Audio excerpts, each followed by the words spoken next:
व्यवसाय थंड पडला आहे, बिझनेस ठप्प झाला आहे. 1 महिना झालं काय चाललंय काय समजत नाही आहे. युद्ध सुरू झालं 2 वेगळ्या देशांमध्ये, पण त्याचा त्रास झाला आपल्या भारत देशाला.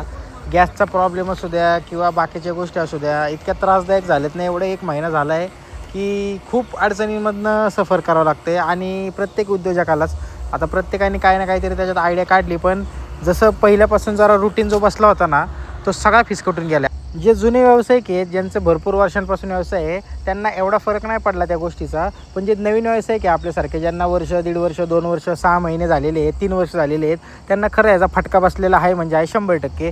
कारण की गॅसची मागणी तर खूप वाढलेली होती. दुसरी गोष्ट चुलीचं नियोजन करायला लागलं. तिसरी गोष्ट चव जरा बदलली. चौथी गोष्ट कस्टमर कमी झाले. 5वी गोष्ट की काही लोक जे आपल्या इथं आपले कस्टमर होते, त्यांना गॅस न मिळाल्या कारणामुळे ते गावाला गेले. त्यामुळं आपलं अजून मार्केट डाऊन झालं.